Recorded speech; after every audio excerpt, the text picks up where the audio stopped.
And we are live. Welcome to the NBA Strategy Show, home stretch edition. It's game one of the NBA Finals, everybody. Let's get excited. New York Knicks, San Antonio Spurs. We are finally kicking it off. The final series, the NBA Finals. It is all here. Hit that like button, subscribe to the channel, hit the notification bell so you know when everything goes live. Follow me on Twitter, at Josh Engleman. We got it. This might not be the series we expected, but I think we're getting, pretty clearly what seems like 1A or 1B best team in the East against 1A or 1B best team in the West. Now, it just so happens that I think the two West teams are better than the East teams, but that's okay. We've got a great finals here.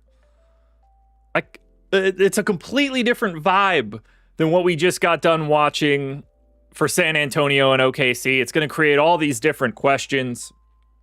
I cannot wait to watch it. I hope everybody can stay healthy. I hope we just get great basketball. If we're lucky, we get 7 games and we get a real event. But now we're here. I didn't know what to do today to represent this series, so I went both ways. I'm repping the Patrick Ewing. So we got the Knicks on. And we're repping the Spurs. I'm on both sides of the fence here, folks. I'm drowning in both teams. So we got everything here. We've got the Spurs, we've got the Knicks, and now we need to break it all down. We got used to San Antonio and OKC. We didn't really get used to the Knicks and the Cavs for obvious reasons. But this entire situation looks different. I mean, for the Knicks, it's not like it's OKC where the second and fourth best players on the team weren't around. We got everybody here, at least for right now. A couple guys are dinged up. We don't really know their status. You'd like to think OG's good to go. Got to think that a couple days off are going to help De'Aaron Fox and Dylan Harper. We've got a $12,600 Victor Wembanyama. We've got a $10,600 Jalen Brunson. At the moment, Wemby is lapping Brunson in captain ownership, 28-7. But it's really Wemby and then a giant group of people. So Wemby is 28% owned in the captain spot. But then Towns, Anunoby, Fox, Castle, Brunson, they're all like 8-10. Very similar here. And that says nothing for Josh Hart, Bridges, Vassell, Champagny, these guys that are going to be just going to be out there no matter what. We got to remember another thing for this series. New teams, new rotations, new matchups, new people in the rotation on either side, maybe. Probably not so much for the Spurs because they don't have those kind of bodies. But for the Knicks, I think that we'll see Ariel Hukporti during this series at some point in time. Do I think that he's going to play a lot? No. Do I think that he's going to matter? No. They're going to use a third big at some point in time just to throw at different situations. I also wouldn't be surprised. I don't think it's going to happen. And I'd be shocked if it's today, but who knows? I also think there's a chance Mo Diawara plays some minutes in this series. Thanks, CMOS. Glad you were here. I'm kidding. Very much kidding. So we'll remember, minutes will drop slightly from where we were at the end of San Antonio and OKC. And they're going to try to find new things. Is the new thing, is this a better Miles McBride series? Is it a better Jordan Clarkson series? Is it a better Alvarado series? What does Luke Cornett look like in this series compared to OKC? How much can Mitchell Robinson be out there? How is Mitchell Robinson's finger? All of these questions, very interesting. Obviously, offensively, the Knicks have a similar but different look. You know, they're both dominated by a ball-dominant guard. You know, they get to it slightly different ways just because Brunson's a little bit smaller, but similar situations.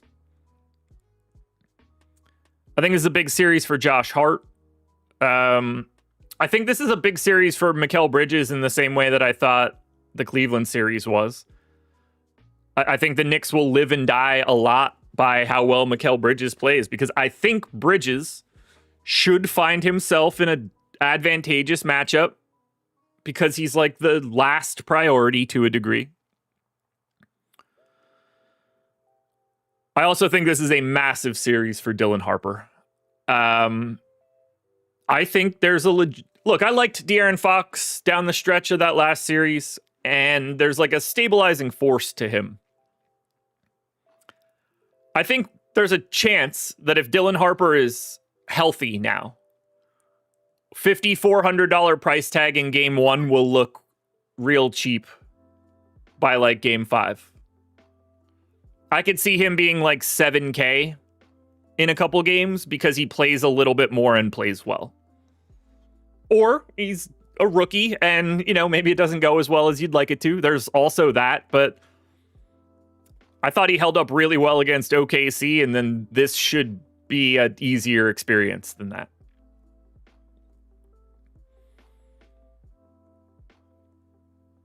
Oh yeah, me too, Steven. It's the best part of all of this. The best part of all of this.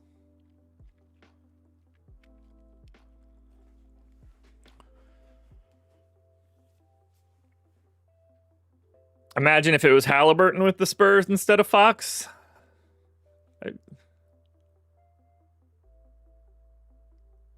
They wouldn't be here. Tyrese Halliburton would be out with an Achilles tear. So, yeah, probably wouldn't be great for them. I think they'd rather have De'Aaron Fox at the moment. I don't think they'd switch those guys right now. One other thing that I'm really interested to see, because to me, he's probably my favorite defensive player in the league that isn't Wemby. I mean, Wemby is just a different thing. I want to see how well OG Anunoby does guarding Victor Wembanyama in the playoffs. Because to me, OG Anunoby is like kind of the guy you have to guard Wemby. You know, or like anybody in that sort of body type, you know, Draymond, Colin Murray Boyles, like Carter Bryant, oddly. I want to see how OG Anunoby will handle Wemby. Because that's like, think about the amount of times we saw Alex Caruso, we'll say, guarding Wemby. Or Dort. Like, OG Anunoby is just a bigger version of both of those dudes. How does it handle? Like, how much is he getting Wemby off of his spot? How much is he getting Wemby away from the rim in any way? You'd like to think that Karl Anthony Towns will be a little bit more assertive than Chet Holmgren was in the previous series. I think the fouls for Towns are going to be a real interesting, like the battle of really bad fouls between Karl Anthony Towns and Steph Castle is going to be, it's going to swing games. Both of these do, like, Towns is going to do a bunch of shit trying to draw fouls and probably get offensive fouls called on him. Castle's going to do Castle shit. Those guys are going to be that's going to be a storyline in a couple games. Bad fouls from Towns / bad fouls from Castle.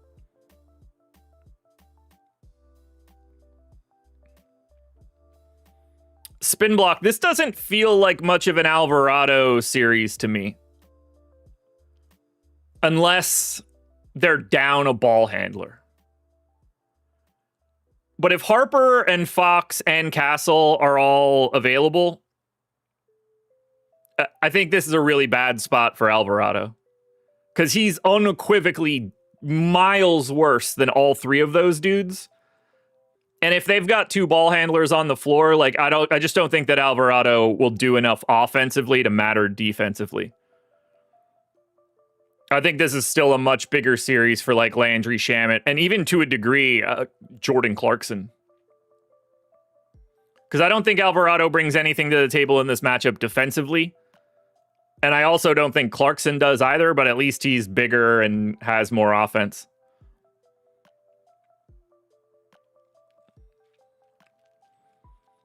Chris Hendry, there's basically a 0% chance OG Anunoby is going to win a finals MVP. I hope he does. It would be sick. I don't think he'll do enough on offense to get it.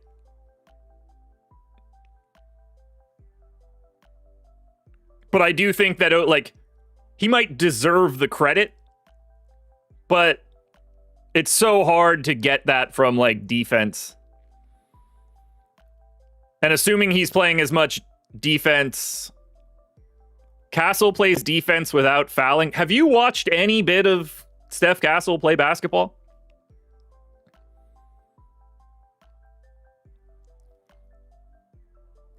Steph Castle does not... Look, I'm saying this as someone that wants Steph Castle to be aggressive like this in the playoffs.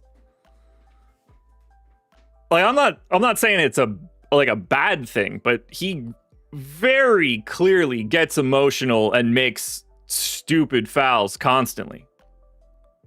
The ceiling is also high because he's an incredible defensive player, but to act like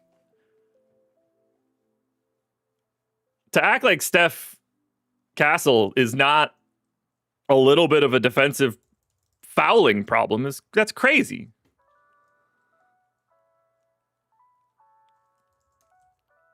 We watched it happen a lot. Yes, I agree that Jalen Brunson is also going to be trying to draw fouls. But Castle was very emotional in the previous series. Which, again, is not surprising. He's 21. This is all very new to him. But, just so we can do this here, since sometimes people just say things as if they're real, even though they are not. Steph Castle this season, compared to combo guards, has a 7th percentile foul rate. He's fouling in 4.3% of possessions. It's hard to foul more than that. Yeah, spin block, it's not. No, you think you know everything. Okay, then please tell me how a 7th percentile foul rate is made up. What don't I know in this scenario?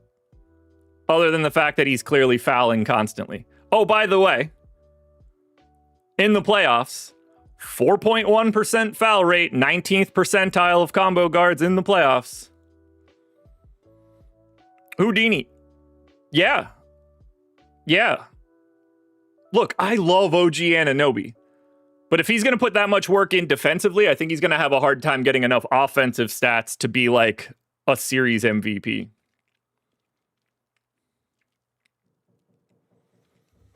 But yeah, again, Steph Castle, gonna foul a lot. We know this.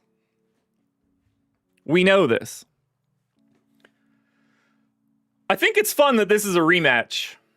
So, for the final time on an NBA show, guys, this one is for you.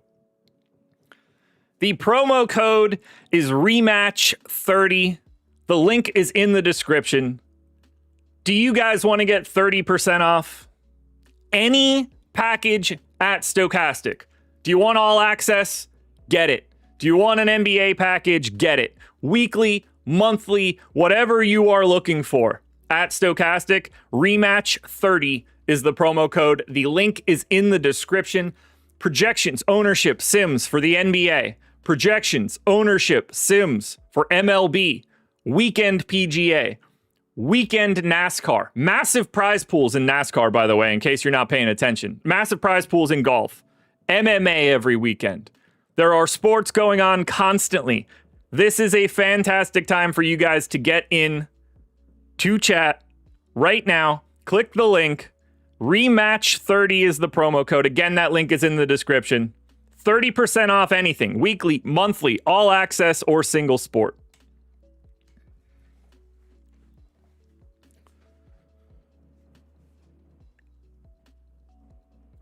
So let's talk about the things that I like and don't like for each team for today from a DFS perspective. I have absolutely nothing to say about Victor Wembanyama. You guys get it.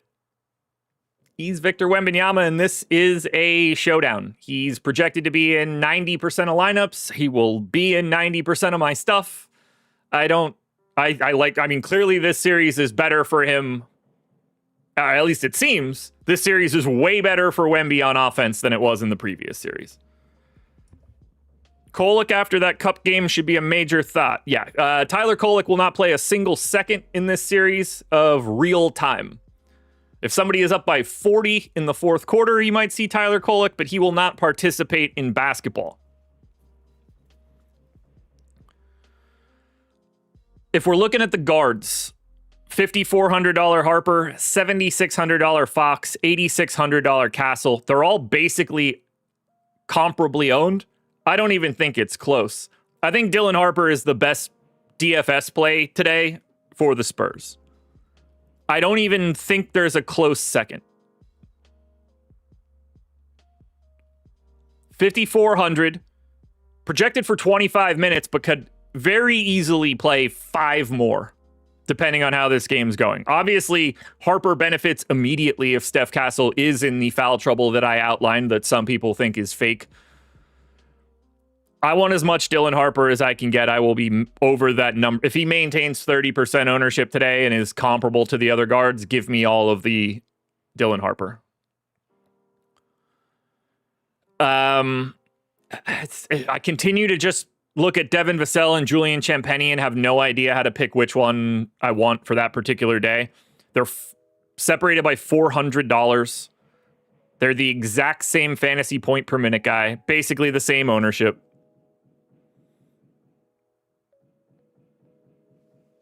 It's just, it's going to be tough.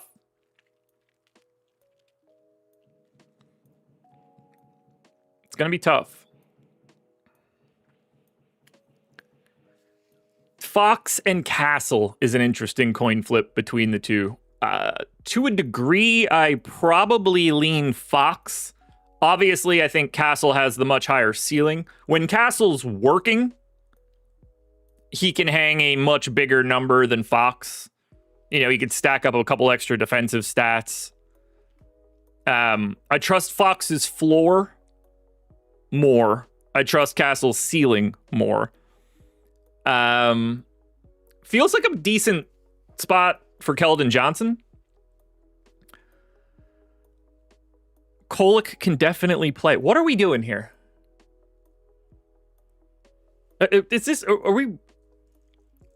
Is this just trolling or what? I can't figure out if I have to really deal with this. I actually think this is a pretty good day for Keldon Johnson. Built a little bit of momentum late in game 7. Just sort of a better spot for him than what we had last time out. Home. I think there's a lot on Keldon Johnson's side for today. Mid-20s in ownership.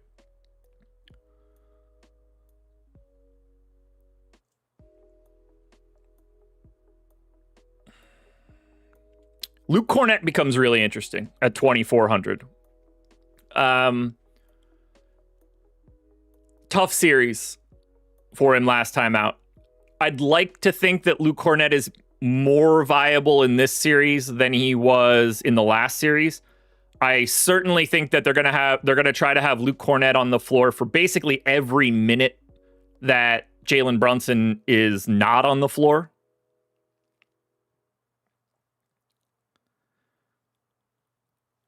I do think that the gap in ownership between Carter Bryant and Harrison Barnes for today is noteworthy.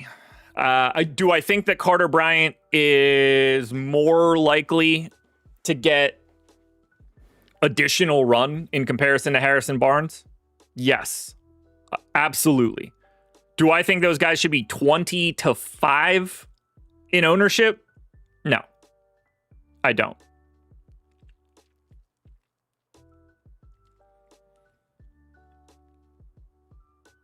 Like, if I go into lock and those guys are 20% owned in 5, I'd kind of want like 10 and 10. I mean, here's some feedback. Tyler Kolek will not be playing. Don't watch his highlights. There's the feedback you're looking for.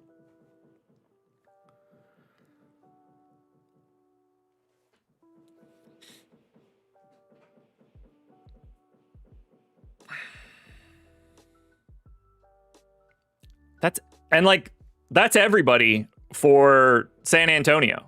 Like, I'd be very surprised if Jordan McLaughlin plays with the guards healthy. Could Lindy Waters get a first half rotation in like game 1 or game 2? That's the only thing that I think could happen. I don't know why. I don't think playing him is going to be all that relevant. But if anybody's going to play for San Antonio, I wouldn't be surprised if Lindy Waters got like a 4-minute rotation at the beginning of the second quarter today or something like that. I doubt any of that happens. What about the Rivers take on Hart being wide open this series? That's not an Austin Rivers take. That's a every basketball game ever take. Yeah, he's going to be open. That's just he's their worst player. So he's going to be the guy that gets first dibs at taking shots that no one wants to guard. If he starts making them, then Josh Hart is less open for 3. But yeah, he's the first guy that's going to be allowed to shoot. We all know that. Mostly because if you try saying that sentence with any other name, it sounds insane. It's not going to be like, oh, Karl Anthony Towns is just going to be shooting open shots. We'll see how they'll do. No, all these, that's Josh Hart getting open threes is the game plan for every team that plays the Knicks. All of them. Every one of them. Ken, that's sort of how I agree. To me, that is what makes Bridges interesting, because he becomes like an afterthought. And he's a lot better than an afterthought. We have to separate Mikal Bridges from what he got traded for. What he does on a floor and how much they had to give up to get him, one of those things doesn't matter at all anymore. We can say that Mikal Bridges got traded for too much. That doesn't really affect him today. So now we get to the Knicks side. Now these guys are live to move some of these bodies around a bit more. Whether that's McBride, Alvarado, Huck Porty, Clarkson. To me, Huck Porty is gonna, I don't want to say play a role in this series, because that implies that I think that he could succeed, but he's gonna be on the floor during this series. It's not just gonna be Towns and Mitchell Robinson. Until they find out that Huck Porty can't be out there. Also, watch out for the sneak attacks from Jeremy Sohan. Who knows if that's going to come out. But as I look at the Knicks, I mean, do I think this is going to be a good time for Jalen Brunson? No, I think it's going to be a lot like it was for Shai Gilgeous-Alexander. A lot of focus. Dudes in his jersey 24/7. The free throws will be essential. He's going to have to make really, really difficult mid-range shots, likely contested for every game that this series is going on. And he's one of the best guys to do it. It's going to take him some time to find a matchup or matchups that he feels he can get himself into like any advantageous spots for. But it's going to be hard. It's going to be really hard. I don't say that to be like, oh, I don't like Jalen Brunson or anything, but in theory, this should be harder for Brunson than it was for Shea. And they basically guarded Shea with their entire team. So I am a little nervous about Brunson. I'm also a little nervous about Towns. Now, Towns is pulling more ownership, more captain ownership. He's $400 cheaper. It definitely feels... it feels, I don't want to say easier for Towns, but you can see the path a little bit easier for Towns. Now, he's obviously live to get into his own head as well. It'll be interesting to see the defensive matchups. But if I'm looking at Brunson and Towns, I mean, I'm kind of with the field here. I think it's easier to roster Towns than it is to roster Brunson.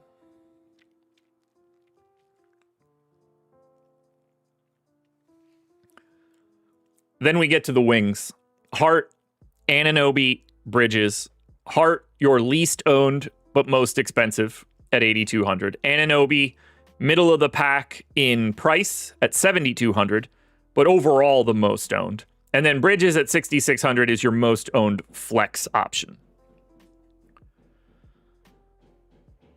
Coach Chris, I mean, if you're talking about real basketball, it's clearly SGA.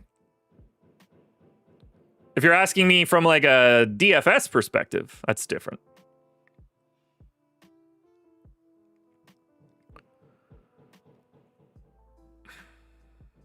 So, if I'm ranking the Knicks wings for today, it's Bridges, Anunoby, and then Hart. Sort of the same order as the ownership. I like the value of Bridges. I just think Anunoby is a better option than Hart. 8,200 for Josh Hart feels like a lot. I think his floor is really low, but there's also the opportunity that he does get those shots and they fall. 14 points on 4 of 8 shooting from 3, 8 boards, 7 assists, 2 steals, 2 blocks, and you're feeling a little bit better about Josh Hart. But 8,200 is a big number, especially in game 1. So I'm a little apprehensive about that. How does Mitchell Robinson get used is a massive conversation point. And that's another trickle-down effect to Ariel Hukporti. Mitchell Robinson has a broken finger. We don't know, 1, what that's going to look like. 2, how is it going to affect him? 3, do they have to play more Hukporti because of this Mitchell Robinson injury? That's the only real wild card we have right now. Can Mitchell Robinson be out there for more minutes? Do they go to the double bigs at all? If Josh Hart isn't hitting the shots that we're talking about, are they going to the Towns and Mitchell Robinson front court? What does that end up looking like, especially with Wemby out there?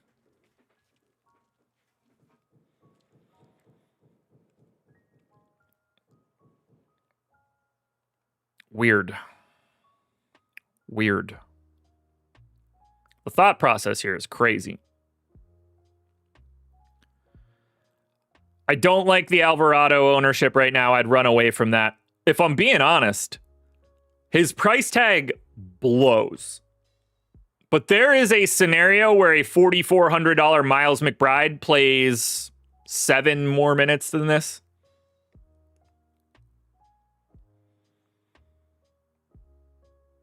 Like, what if McBride just plays like 23 minutes, which is clearly on the table?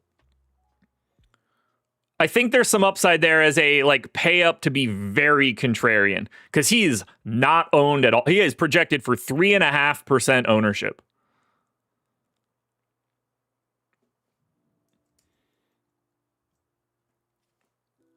No one's going to want to click that number because of that.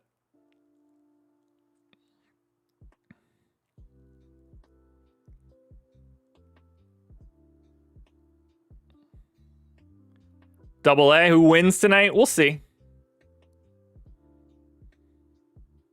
We'll see.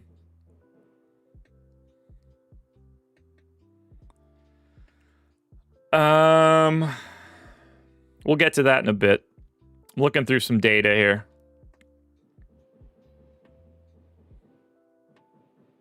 Oh, that's so silly. So silly. Realistically, if I'm taking a shot on a value Knicks guy, it's probably Clarkson. But even then, I don't really want to pay down for it. The dynamic between Mitchell Robinson and Huck Porty would be interesting. The fact that they made Huck Porty 2K really ruins the idea of like wanting to take that chance. And the more real, like, there's also the chance that he just doesn't play at all today. Like, it all comes down to, is Mitchell Robinson useful? How long can he be out there? Do they double up with Towns? So there's a lot of push and pull there. Similarly, I think there's a lot of, like, negative correlation between Josh Hart and Mitchell Robinson today. I think the more you get of Mitchell Robinson, the naturally less you get of Josh Hart. I don't think I'm reinventing the wheel when I say that. But I'm leaning Towns over Brunson. I'm ranking the wings as Bridges, then Anunoby, then Hart. I am intrigued by the way too expensive Miles McBride. And I want you guys to remember that Ariel Huck-Porty is gonna have to get on the floor for this. Maybe not today. Maybe that's Friday. Maybe that's Monday. But we're gonna see him. I wouldn't plan for Diawara, but I do think that he is something they could try if they see Alvarado / Shamet / McBride having struggles. Because he had one game where he made like every three he took against them. But my guess is that they just don't use him. It's like, if you're not willing to give those dudes a shot when you're up 3-0 in ass-beating series, that kind of tells me you might not be putting these guys in the finals. Huck-Porty is just like a functional matchup thing. Yeah, Houdini. I don't know. I have no idea what to think there. You could be very right. I'd be very surprised if he doesn't play. Now, we might find out that he can't. But I'd be shocked if he... Like, you're not playing from that. But, like, we might find out that he just can't catch a basketball, too.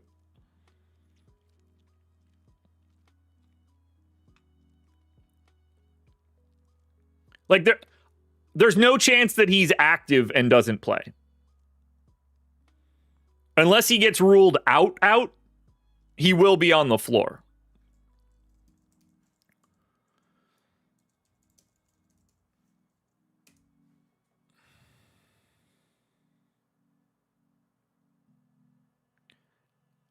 James, I'm going to go out on a limb here and say that you playing with a broken middle finger is slightly different than Mitchell Robinson playing in the finals, but could be me. Reminder, he's questionable. We don't know if he's going to play.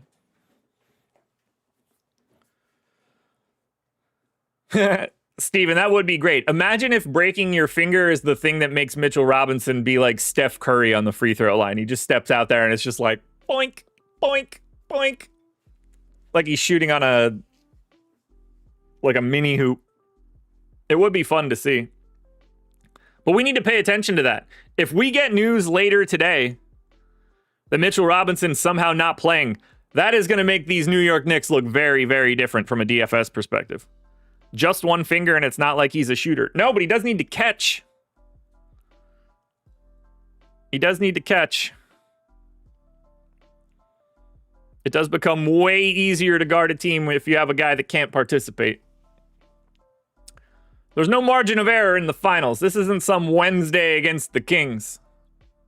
If you don't have all of it, you need to get the fuck off the floor.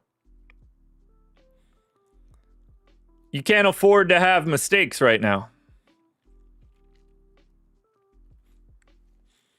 But we'll see how he looks coming back from a fractured right fifth metacarpal.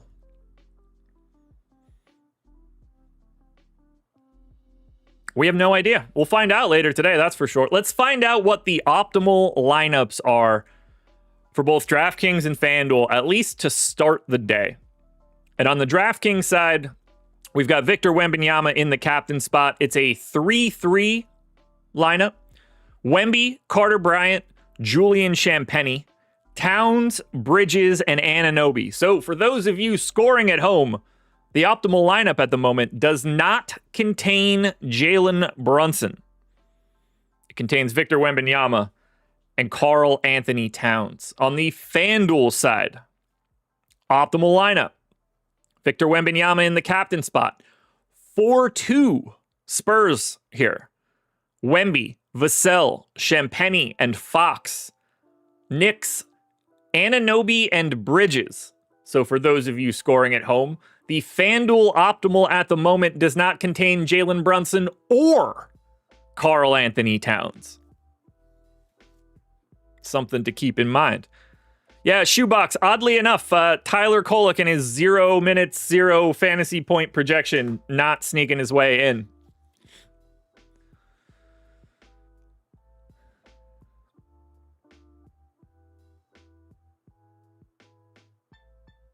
Should bring, I don't even, who?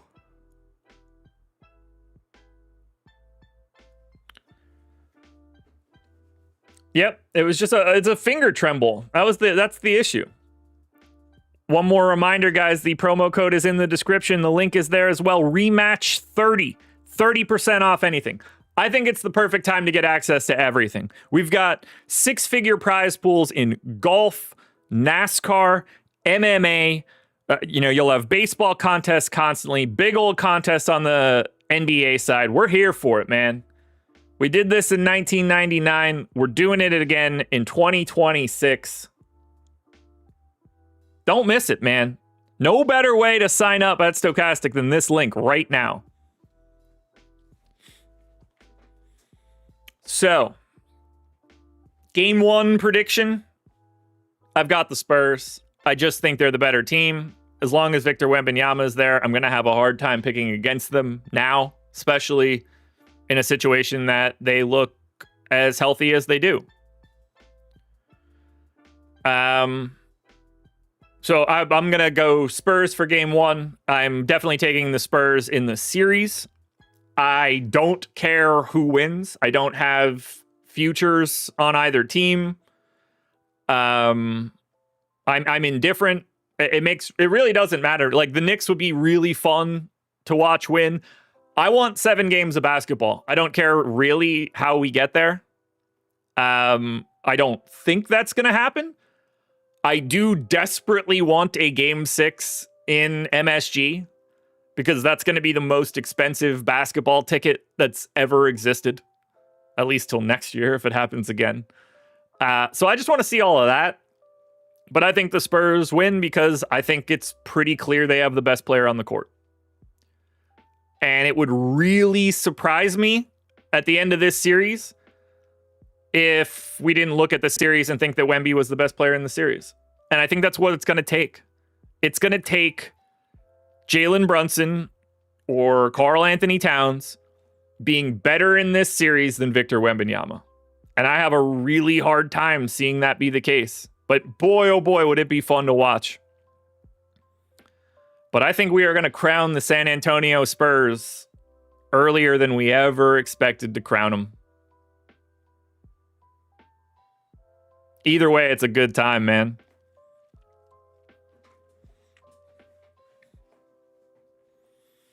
It is crazy to think about how bounces work, though. Imagine if Wemby just doesn't make that 35-foot three in game 1. Imagine if J-Dub just makes his. Like, think about these playoffs, man. There's so much of this can just change in a single game. Can't win a championship with Fox as your starting point guard. Well, you're about to look real silly in 2 weeks.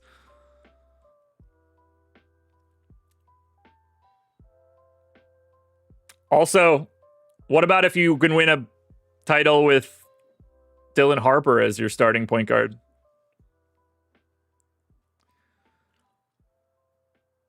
I'd like to agree in like I probably wouldn't want Fox to be the point guard of my championship run team at the beginning of the run.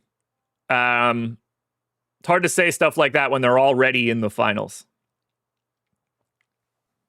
I never thought Castle would be ready for this moment this quickly. I mean, Harper is miles ahead of where I ever expected him to be this fast. You know, what a reclamation project out of Julian Champagny. It took a while. Devin Vassell was miscast for this team for years. Now, when you finally get him to settle into the role that he's supposed to be in, he looks great. You know, this two-way guy. They're here right now, and it's only going to get scarier and scarier as the years go on. But either way, we finally get basketball back tonight. I will be live for Live Before Lock tonight. I'll probably go live around 7:45. For game one, we can do like 45 minutes at least. Plus, we have the Mitchell Robinson news to worry about. So, tip-off, well, lock is at 8:30. I will be live at 7:45 tonight for that show. Laffy will be live shortly for the MLB Strategy show. I know Laffy and Eric will both be live in late afternoon for different live streams. I don't know if Eric's doing a live before lock for baseball today, but if he is, you guys should check that out.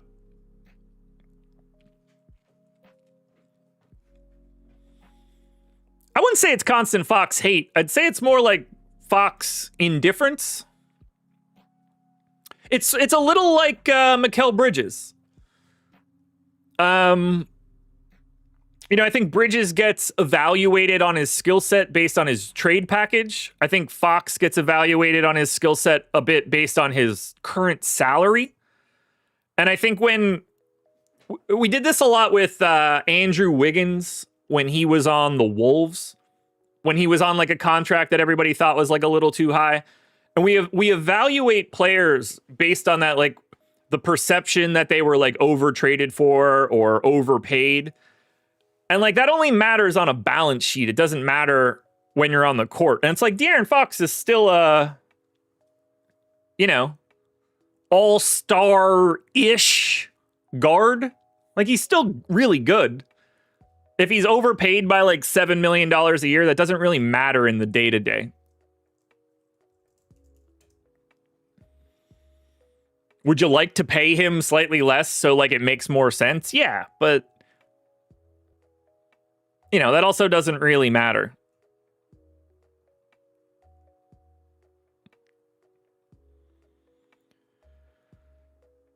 But has it been going well in the playoffs? No.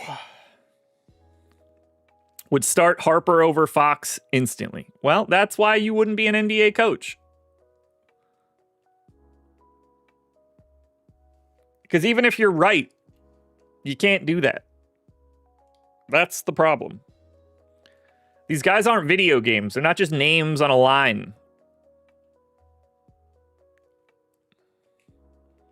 Good luck telling the 28-year-old De'Aaron Fox on a max contract, hey, buddy, hit the bricks. We're going to the Rook.